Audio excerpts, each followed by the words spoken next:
Estás escuchando Charla Entre Nos, el programa para la familia y la mujer. Conducción María Eugenia Esclarou. Producción Fernando Rossi. Operación técnica Ángel Bonfiglio. Locución en off Maricel Estigarribia y César Capitani.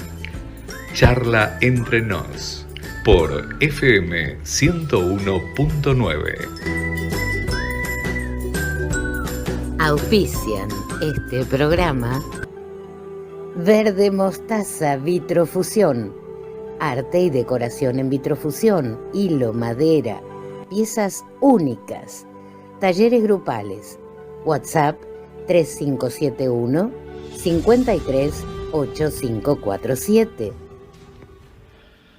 Argentinos, es hora de hacer valer nuestra Constitución Nacional. No permitas que vulneren tus derechos y los de tu familia. Escribamos juntos un capítulo nuevo en la historia de Argentina. ¿Cómo? Creando un partido nuevo en donde vos sos el protagonista de la historia. Si te identifican las palabras familia, vida, honestidad, seguridad, trabajo, educación, valores, y al leer nuestras propuestas en www.noscordova.ar te representa, sumate y sé uno de los nuestros. Rincón A, las mejores empanadas y pizzas de Ruta 20, Avenida Fuerza Aérea 2545. Pedilas al 351-466-2949 o por WhatsApp solo texto al 351-5203-967. Te esperamos. Vení a conocernos de martes a domingo de 12 a 15 y de 20 a 0 horas. Rincón A, las mejores empanadas y pizzas de toda Ruta 20.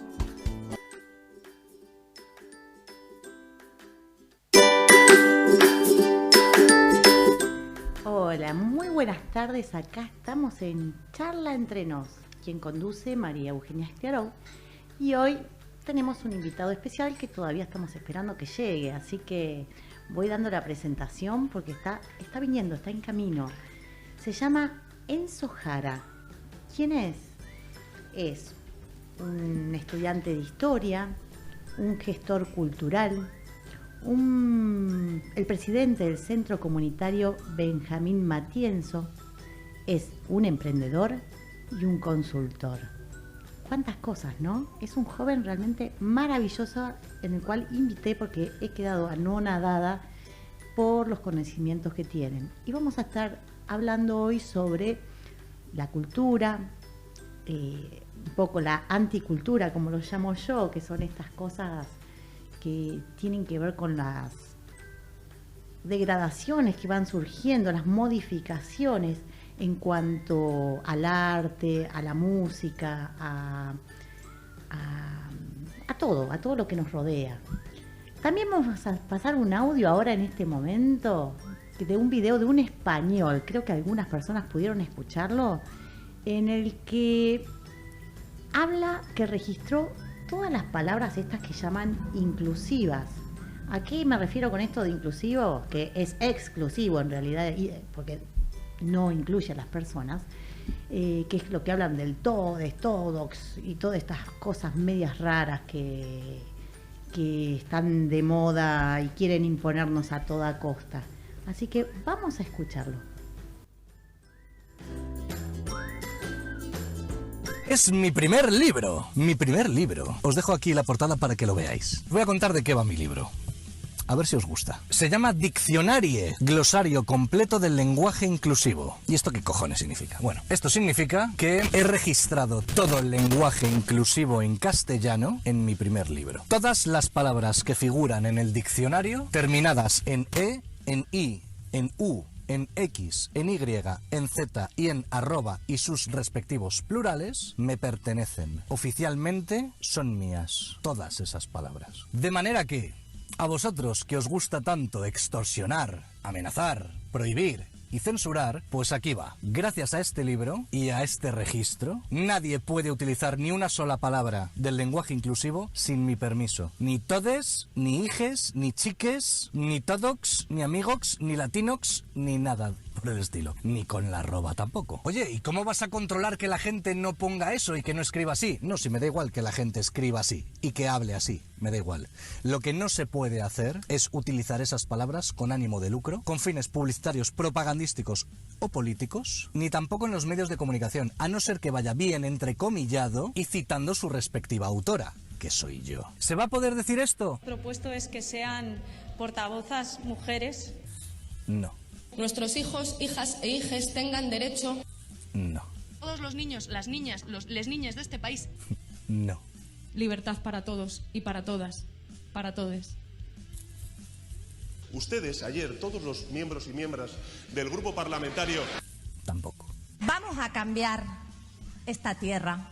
Vamos a cambiar este país. Oye, ¿qué pasa con los youtubers que monetizan su canal y hablan de esta forma? Que van a tener que dejar de hablar de esa forma. O pasar por aquí, pedirme una licencia para poder utilizar ellos esas palabras que me pertenecen a mí. Así que, ni en los discursos políticos de ningún partido, todos, todas, todes, no. El Ministerio de Igualdad, deciros que dejad de utilizar este lenguaje y estas palabras. No podéis hacerlo en mítines públicos. No podéis hacerlo. No podéis hacer un cartel que diga esto sin mi permiso. No se puede hacer. Medios de comunicación, os digo lo mismo. No podéis utilizar este lenguaje ni rotular nada de esta forma. Empresas privadas, si queréis haceros los guays diciendo sí, porque esto es para todos, si queréis poner así la arroba, tampoco se puede hacer. No podéis tener eso escrito con fines publicitarios. Youtubers que estéis monetizando el canal y utilicéis estas palabras, no, a no ser que entrecomilléis muy bonito, que se vea bien y citéis a la autora, como ya os he dicho. Y si queréis utilizarlo como si fuera vuestro, pasáis por aquí. Lo acabo de decir en este vídeo y este vídeo es público. Es decir, que ya tenéis una manera de haberos enterado de esto. Voy a intentar que se haga lo más viral posible para que todos os enteréis muy bien. Porque si queréis utilizar la palabra y luego voy yo y os digo que la quitéis, porque me pertenece a mí, luego no quiero, es que no lo sabíamos. Bueno, pues sí lo sabéis. Ya lo sabéis, porque lo estoy diciendo yo y lo estoy publicando. En un principio este libro lo iba a publicar con una editorial, pero luego pensé, es que si hago esto, los derechos los tengo que compartir con ellos también. Y no me apetece. Que lo sepáis muy bien y que lo tengáis muy claro. No es una broma, no es una broma, no es una exageración. Sé muy bien de lo que hablo. Cualquier persona que publique con ánimo de lucro o con fines publicitarios, propagandísticos o políticos alguna de estas palabras, sin mi consentimiento, incluyendo el Ministerio de Igualdad o cualquier partido político para sus campañas, estarán incurriendo en un delito de uso indebido de la propiedad intelectual. Por lo tanto, se puede demandar. Y que sepáis una cosa, los delitos contra la propiedad intelectual pueden ir por lo penal. Bueno, acá como escucharon, este español acabó de registrar todas las palabras estas raras que tenemos en este lenguaje castellano, y bueno, que no se pueden utilizar. Sí la podemos utilizar para precisamente mencionar este tipo de cosas que es difusión de que no se puede utilizar. Así que a todos los papás les doy la noticia como para que puedan tener una herramienta más para sus hijos y de este modo puedan implementar, decir, mira, no hables así. ¿Por qué? Y porque está registrado, te pueden demandar. Así que ahí vamos. Ahora tenemos un audio de una nena que también hizo una presentación y dejó a todos en la escuela con la boca cerrada, en el cual defiende el lenguaje español, el castellano. Así que vamos a escuchar a esta niña.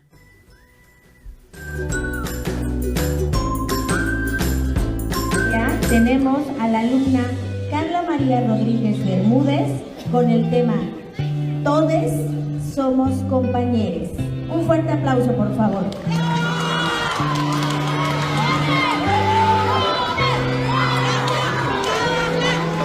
Buenos días, miembros del jurado calificador, compañeros presentes. Mi nombre es Carla María Rodríguez Bermúdez. Soy alumna de sexto grado de primaria de la escuela Berta von Blumen. Agradezco la oportunidad de poder abordar un tema que para mí es de suma importancia a través de este concurso de oratoria. Todos somos compañeros. El lenguaje inclusivo más excluyente. En la actualidad nos quieren adoctrinar con el pensamiento de que a la gente se le incluye cambiando la A y la O por la E o la X. Y lo peor de todo es que mucha gente así lo cree. Según esta ideología, referirme a ustedes sin hacer este cambio sintáctico y morfológico de la lengua me convierte en una persona excluyente. Qué absurdo pensamiento, creer, de suponer que con el cambio de una simple letra vamos a incluir a la gente.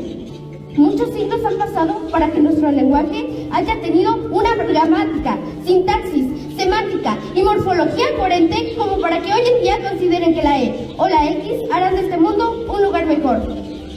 Con ello, las reglas que por muchísimo tiempo han constituido nuestro lenguaje son deformadas.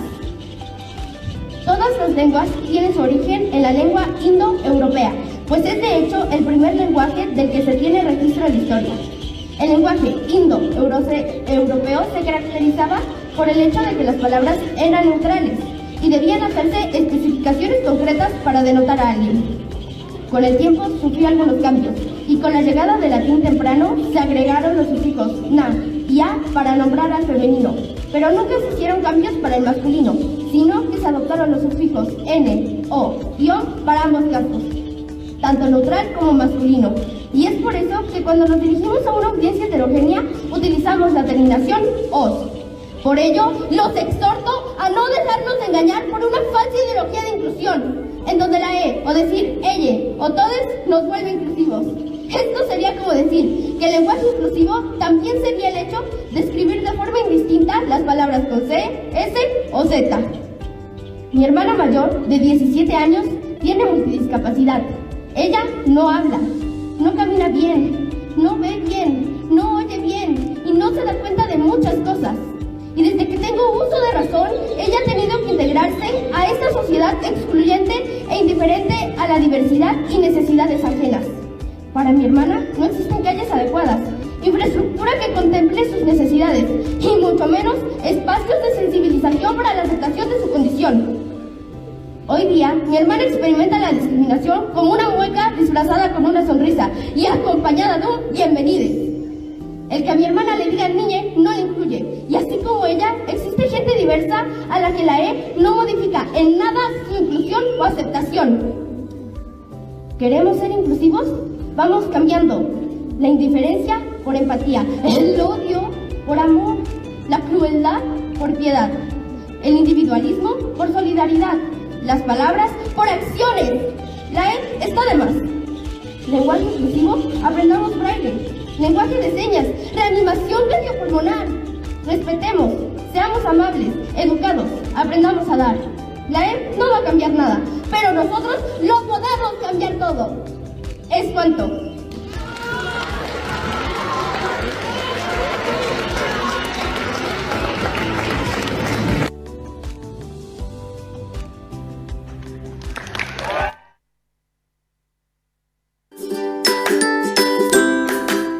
Bueno, ya volvimos. Estuvimos escuchando a esta chiquita que realmente defendió maravilloso nuestro lenguaje y acaba de llegar nuestro invitado. Te damos la bienvenida. Muchas gracias. Bienvenida, Enzo. Gracias, Eugenia. Gracias a todo el equipo por invitarme. La verdad que es un placer estar acá de nuevo y con unos temas que son bastante picantes, ¿no? Para la sociedad de hoy en día. La verdad que el tema del lenguaje inclusivo, que realmente no es inclusivo, ¿no? Hay que tener en cuenta eso. Abre toda una problemática en el uso de la lengua. La lengua, como la conocemos hoy, tuvo muchísimas evoluciones, ¿no? Desde los bárbaros, digamos, hasta la actualidad, ha sufrido muchísimas transformaciones, pero siempre ha sido en base a un consenso de la sociedad, ¿no? La Real Academia Española legisla el uso del lenguaje, digamos, el uso de la lengua española en base a las demandas de la sociedad, pero hoy está surgiendo una demanda por parte de una sociedad que es minoritaria y que ni siquiera está consensuado entre ellos, ¿no? Porque muchas veces estas disidencias de utilizar la X, de utilizar la E, de utilizar la arroba, no tienen ni siquiera el consenso de los propios. Entonces va a ser muy difícil que se pueda imponer una lengua así, que digamos tiene que evolucionar, tiene que realmente generar una connotación en la sociedad, ¿no? Para que recién ahí se pueda trabajar una legislación nueva de la lengua española. Y eso lleva todo un proceso. Ustedes imagínense que la evolución de la lengua española no se dio de un día para el otro, llevó muchísimos años, siglos inclusive. Entonces, si les sirve de confort, digamos, a las personas que motivan el lenguaje inclusivo, trabajen más en el lenguaje de señas, que realmente es inclusivo y que realmente es necesario y urgente, más que el uso de otros términos que nos van a llevar siglos recién poder implementarlos. Si es que se aprueba por la sociedad, ¿no? Primero. Sí, así es. Estoy haciendo un taller de inclusión en discapacidad en la facultad y vino un intérprete en lengua de señas. Sí. Nos lo presentaron como que era sordo mudo, que en realidad decía que no era mudo, sino era sordo. Y cuando terminó la clase empezó a hablarme. Resulta que es intérprete, sí, y hablaba. Y entonces le dábamos un mate y hacíamos, ¿viste? Todo, no podíamos comunicarnos. Entonces nos dio un ejemplo en vivo de lo que es lo importante de poder incluir a las personas y que todos podamos aprender la lengua de señas, que eso es inclusión. ¿Vos qué opinás, Fernando? También le doy la bienvenida a Fernando, que hoy también lo tenemos como invitado acá. Hola, ¿cómo les va? ¿Cómo te va, Eugenia? ¿Cómo te va? ¿Cómo estás, Fer? Bueno, yo creo que el lenguaje inclusivo, sí, efectivamente fue un invento de unas minorías, al menos por ahora, y está siendo impulsado dentro de un programa, yo diría mundial, internacional, de ciertos poderes económicos, sociales y culturales que uno todavía no se termina o no se puede uno identificar, no son posibles de identificar todavía bien claramente, pero evidentemente algo hay.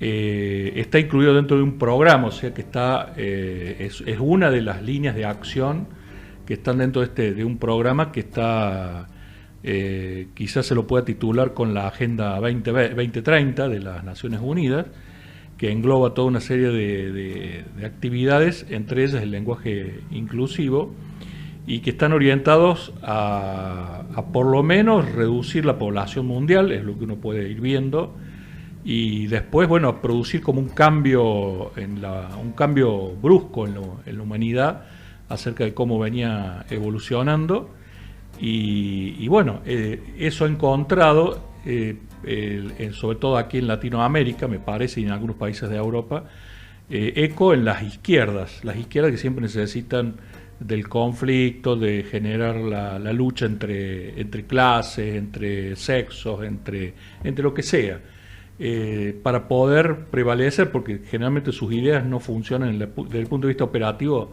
no funcionan jamás. Entonces la única forma de poder sobrevivir es generando conflictos y bueno, a través de este lenguaje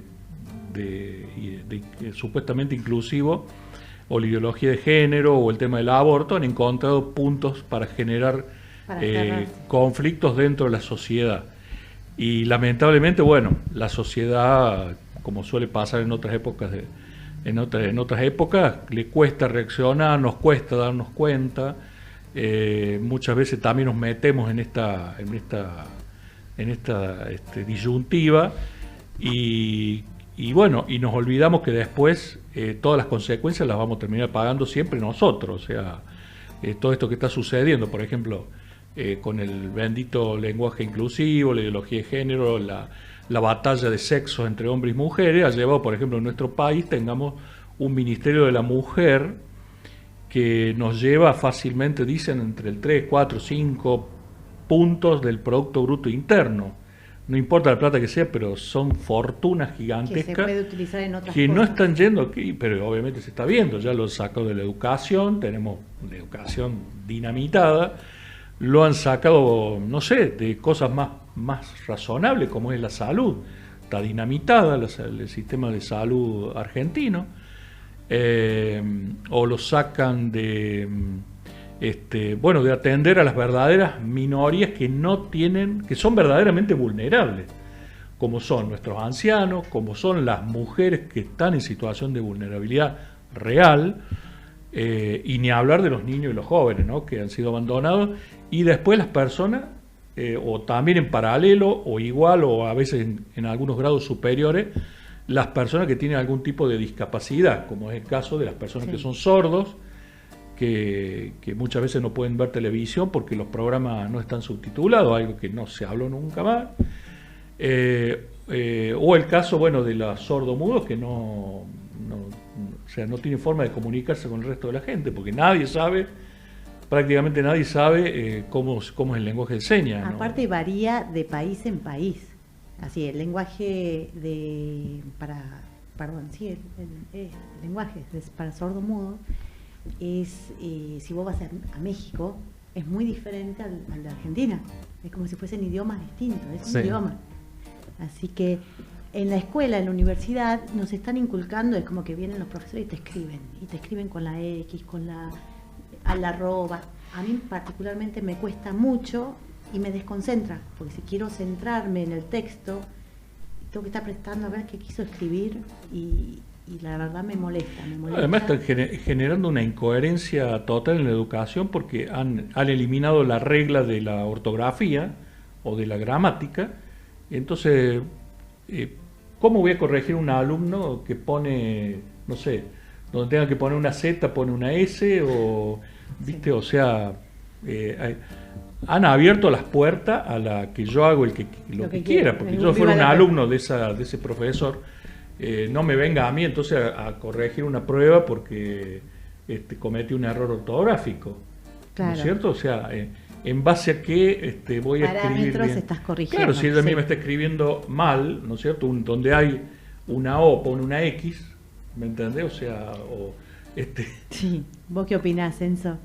Bueno, esto tiene, digamos, un origen filosófico, ideológico, ¿no? Todas estas nuevas corrientes que promueve la izquierda, que en realidad no son tan nuevas porque vienen del marxismo cultural, ¿no? Que busca justamente poder erradicar la institución más importante que tiene el ser humano, que es la familia, ¿no?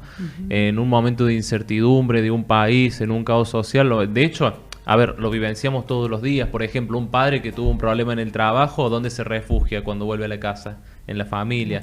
Una madre que está sobresaturada de un montón de cosas, ¿en qué se refugia? En la familia. Y cuando tenés hijos o cuando tenés descendencia, digamos, ya tu vida pasa a depender del otro ser humano, ¿no? Entonces, al ser la familia la institución tan codiciada, tan básica, es el refugio de cualquier ser humano. Y hoy la izquierda, digamos, quiere eliminar esa institución porque justamente estas corrientes, ¿no? Que proponían Marx, Engels, y que después se nutrieron muchísimos años el socialismo y el comunismo, te llevan a la abolición de la familia, a la abolición de las tradiciones, de la patria. Porque estas ideologías justamente se sustentan de eso, ¿no? De la envidia, del rencor, del odio, que si el otro tiene, yo también tengo que tener. Si él tiene que tener lo mismo que tengo yo. Y siempre igualando para abajo. Y eso es muy importante lo que planteaba Fernando recién, porque hoy el hecho de tener un ministerio de la mujer, por ejemplo, no te ayuda a erradicar la violencia de género. Y además no tenemos que hablar de violencia de género tampoco. Y eso es muy importante porque... Hoy la realidad es que biológicamente existen dos sexos nada más, y eso no lo puede discutir nadie porque existen dos aparatos reproductivos, el que tiene el masculino y el que tiene el femenino.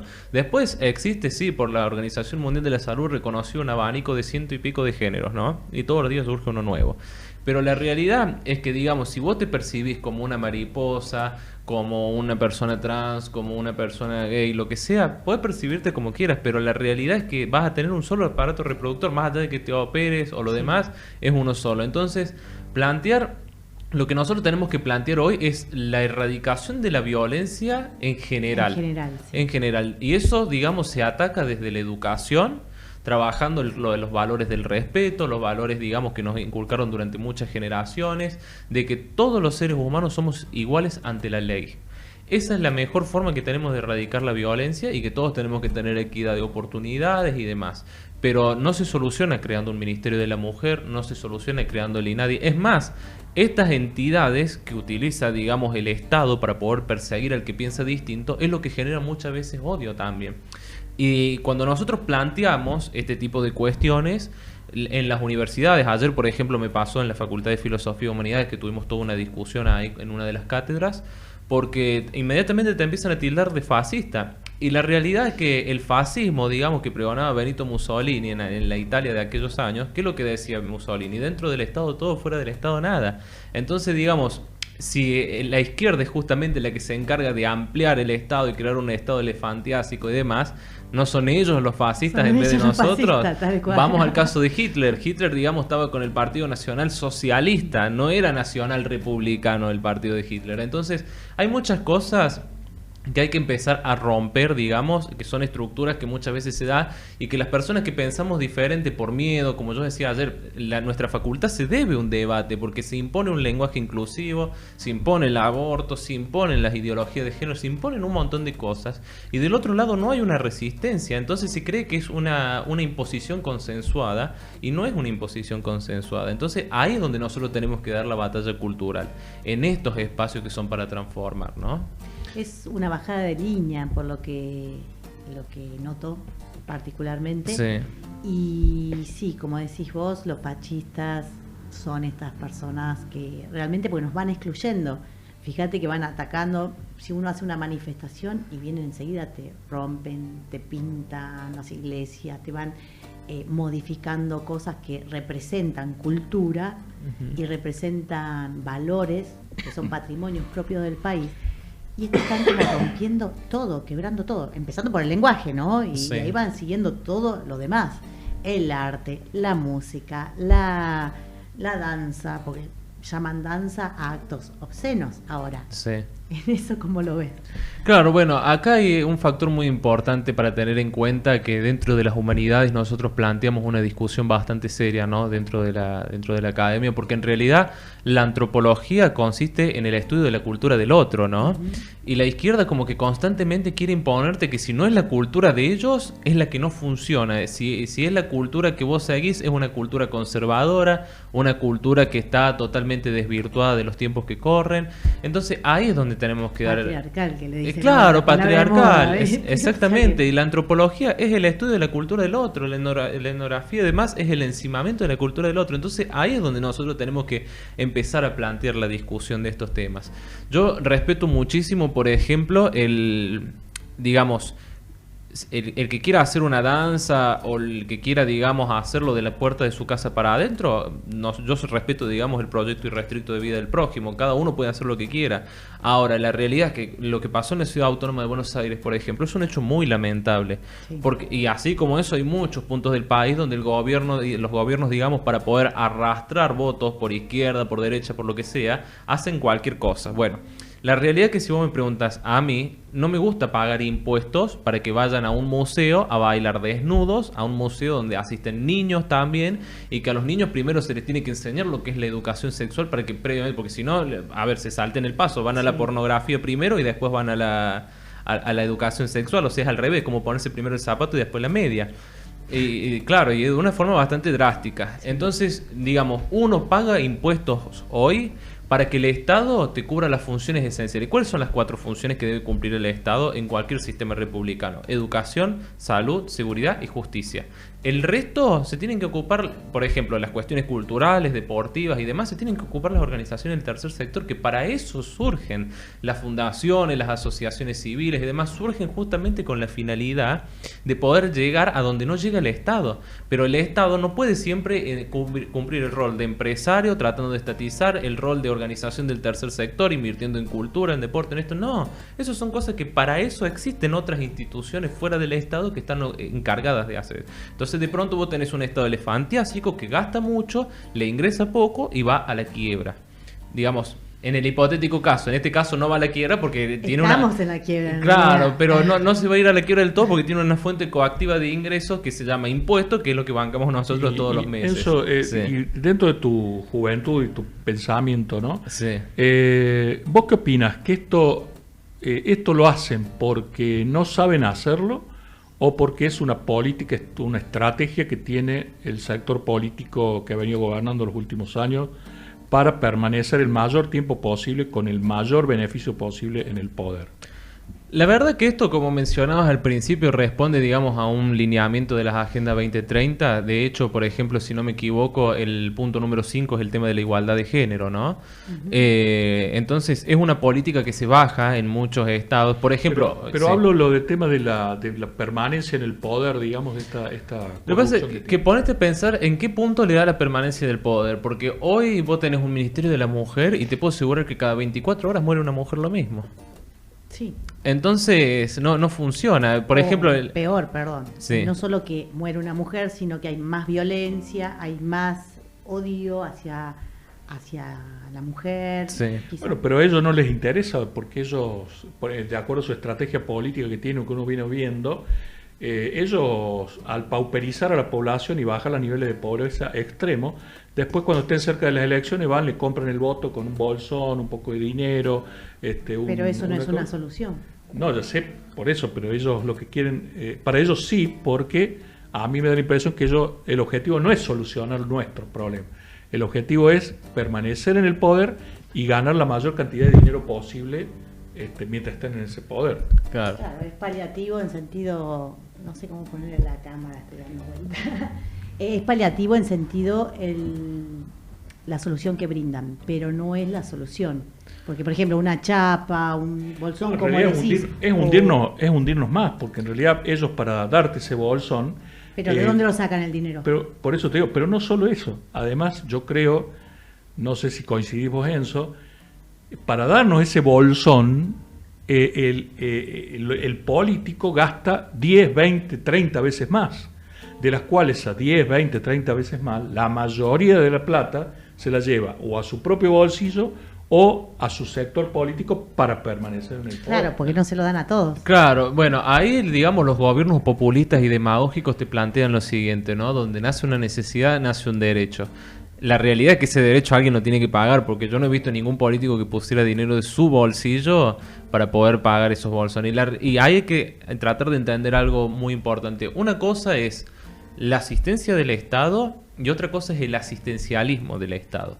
La asistencia es una política social, digamos, temporal, que te ayuda a sacar a una persona, por ejemplo, que ha sido recientemente desempleada, a salir del pozo para mantener a su familia 3 meses, 4 meses. El asistencialismo es el aparato del Estado implementado con el fin de poder conquistar una base electoral que te permita tenerlos constantemente de rehenes. Acá es muy sencillo. A ver, hay una regla básica de la humanidad que es: si vos le das a una persona un pescado, va a comer un solo día. Si le enseñas a pescar, va a comer toda su vida. Entonces lo que nosotros tenemos que alimentar a la sociedad es de conocimiento. Una sociedad que tiene capacidad crítica, una sociedad que tiene la capacidad de poder cuestionarse qué está bien o qué está mal, que dentro de la realidad existe un abanico de verdades, es una sociedad que va a poder salir adelante.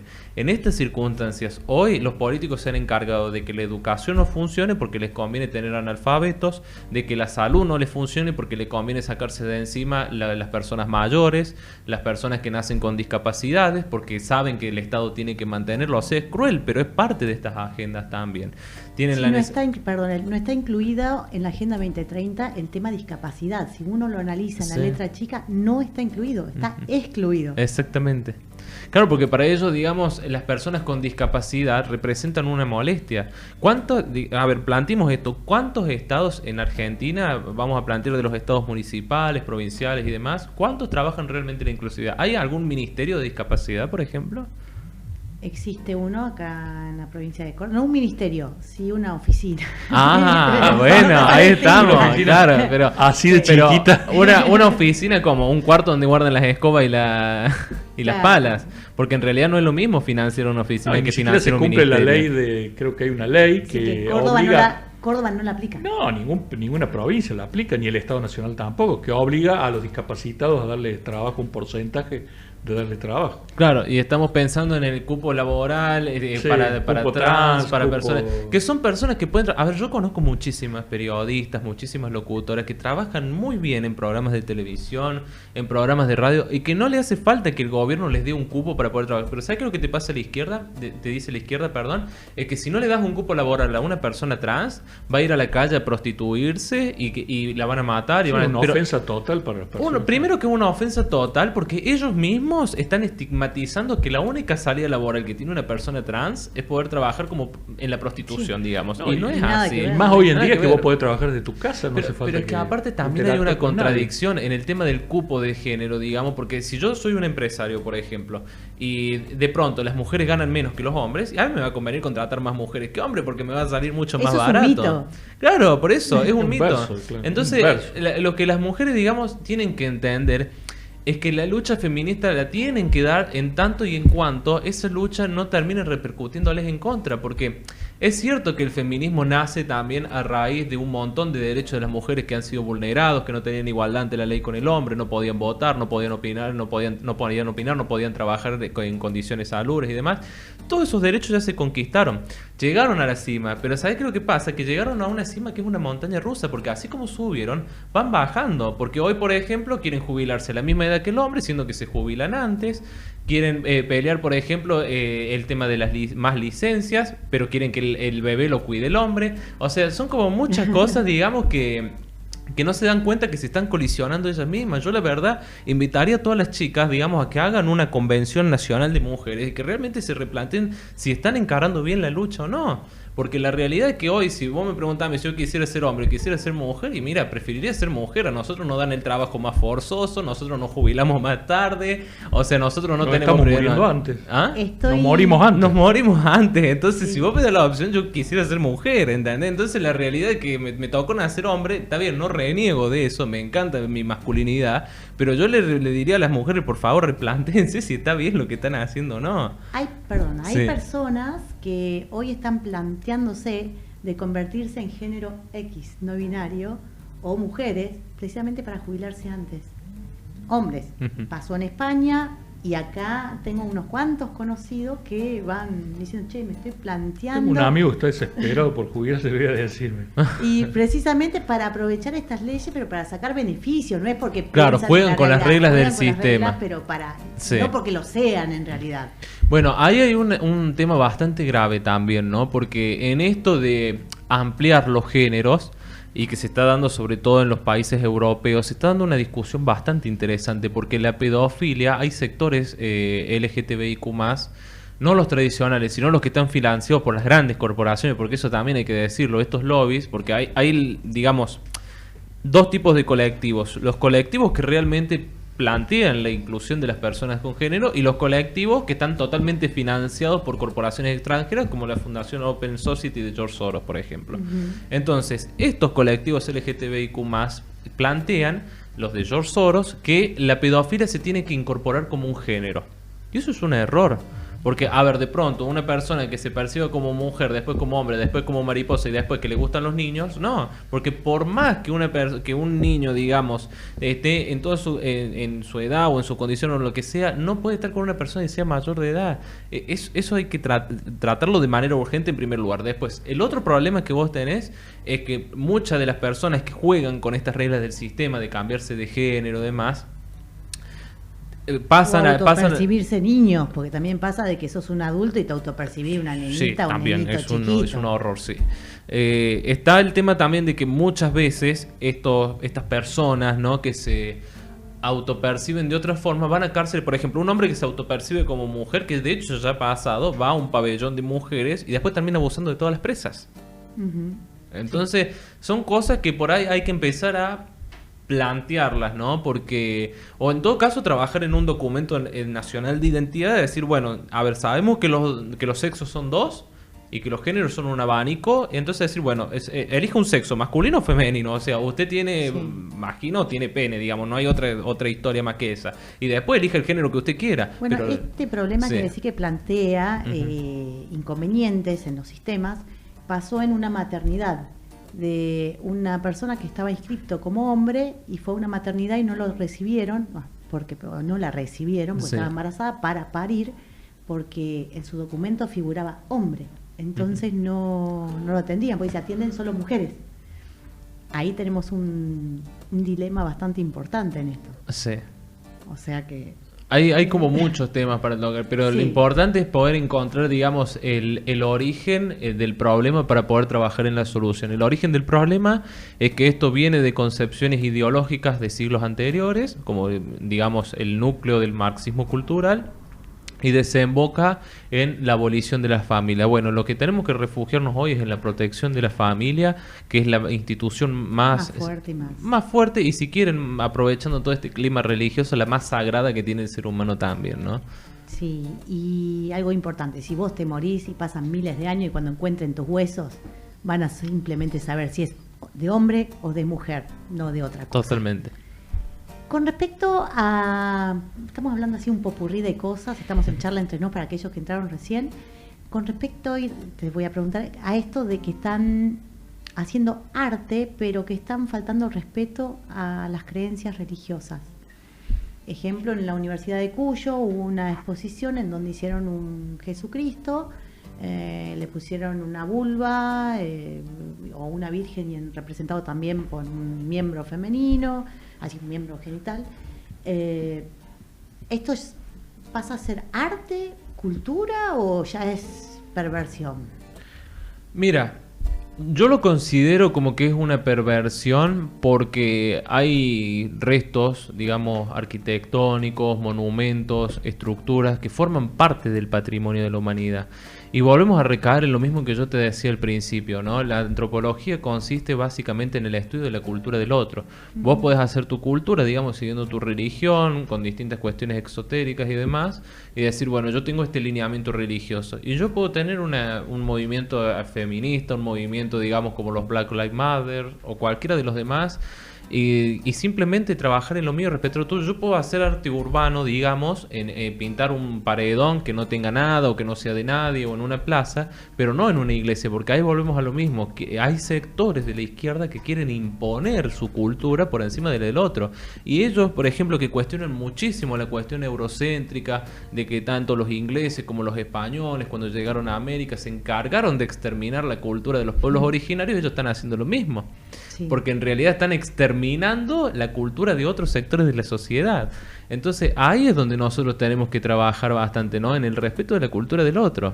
Podemos convivir. De hecho, hoy existen pueblos originarios, existen pueblos globalizados, existen un montón de cosas y estamos conviviendo todos en el mismo espacio y tiempo. Entonces, ¿por qué no se puede respetar la cultura? De pronto, yo por ejemplo soy ateo, no soy creyente, pero no por eso voy a ir a prender fuego a una iglesia. Claro. Entonces hay que madurar socialmente en eso, ¿no? Hay que ser respetuoso con todo lo de los demás, las demás creencias, los modismos, pero sacando esto de modificación del lenguaje como hablamos antes, claro. Porque eso yo lo pongo como excluyente, pues nos excluye y no respeta a todos, aunque pongan la excusa que es para todos, sabemos muy bien que no es así y va separando a las personas. Ya volvimos, la cultura se queda aquí, como dice la canción de León Gieco. Una hermosa propuesta que han escrito para compartir con todos nuestros oyentes. Vamos a seguir hablando un poco más de cultura y anticultura. A ver, ¿qué podés contarnos que hayas preparado, que me dijiste que tenías algo? No, bueno, venía afilado con un poquito de todo, ¿no? Pero... Del aborto me habías mencionado. Bueno, el tema del aborto también surge de esta matriz cultural del marxismo, ¿no? De querer abolir la familia, de reducir la población.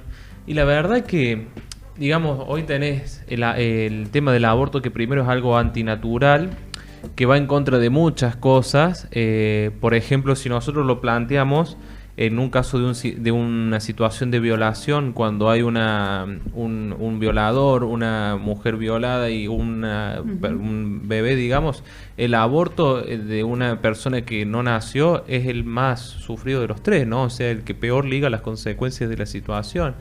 A eso hay que sumarle que estas políticas, digamos, de reducción de la población no han funcionado en ninguna parte del mundo. Hoy en China, por ejemplo, tenías la política del hijo único, después la tuvieron que estirar a 3 porque toda la población se le envejeció. De pronto, esa población envejecida no le servía para trabajos manufactureros, no le servía, digamos, para las milicias, no le servía para nada. Entonces, además de que no tienen un sistema previsional, porque de pronto los hijos, digamos, los padres tienen la tutela de los hijos y encargados de mantenerlos hasta que cumplen la mayoría de edad, y cuando los hijos cumplen la mayoría de edad tienen la obligación de mantener a los padres. Entonces ellos no tienen un sistema previsional.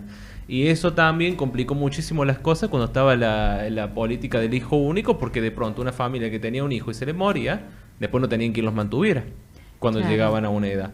Y el Estado tampoco se quería hacer cargo, porque eso es algo que hay que contar en la República Popular de China, que muy comunistas que son, no se hacen cargo de la gente, ¿no?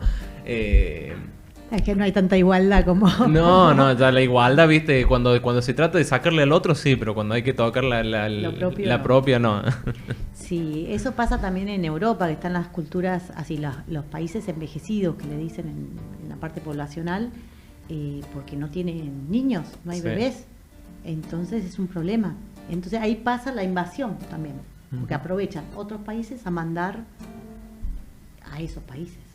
Es bastante complicado. Sí. Que joroba porque va cambiando la cultura también. Va cambiando la cultura propia del país porque van viniendo personas de otros con otras culturas, y al modificarse, por ejemplo, la musulmana. España ahora, por ejemplo, la población en su gran mayoría son musulmanes y son minoría en cuanto a los cristianos. Entonces ahí esa modificación es precisamente por la falta de niños. En Japón ahora han declarado, creo que una emergencia por falta de niños y de jóvenes. Se les ha envejecido totalmente la población. Sí, eso es lo que pasa con estos países. Ahora, ¿han notado acá en Córdoba, por lo menos, la disminución que hay de mujeres embarazadas? ¿No les parece llamativo? Sí, hay pocos y se ven, y hay menos nacimientos también en el país, no solo en... Bueno, eso sí, ya estadísticamente hay una caída. Bueno, creo que en Córdoba, en las 3 ciudades grandes de la provincia, se ha producido, y ya nos va haciendo seña Ángel que nos tenemos que ir. Es lo que he encontrado sobre que nos hubo menos nacimientos que muertes. Claro. Sí, la gente cada vez vive más largo y estamos teniendo menos nacimientos. Mira, te agradezco, Enzo, por habernos visitado. Gracias. Y voy a hacer una pequeña reflexión, si nos queda tiempo antes que nos corten, pero bueno, quería saludar a todos, ¿no? Que tiene que ver con la palabra Pascua, lo voy a decir rápido, que significa pescae en latín y pesaje en hebreo, significa paso. En este caso de los judíos representa el cruce del Mar Rojo, es decir, el paso de la esclavitud a la libertad, y para los cristianos y los católicos se conmemora la resurrección de Cristo, es decir, el paso de la muerte a la vida eterna. Incluso para los agnósticos significa la supremacía del espíritu sobre la materia.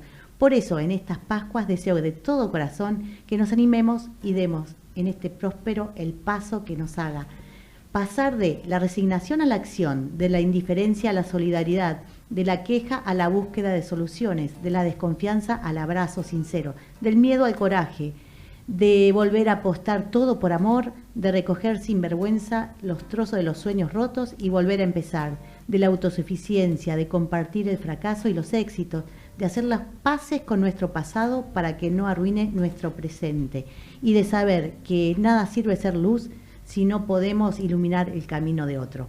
Hag, Pesach, Semach y felices Pascuas a todos. Muchas gracias. Felices Pascuas a todos. Nos despedimos hasta la próxima semana con más charla entre nos.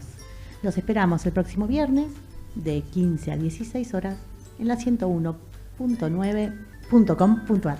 Perdón, no, me equivoqué, 101.9 de la FM. La FM. Sí, es cadena 102.com.ar. La radio que te acompaña estés donde estés.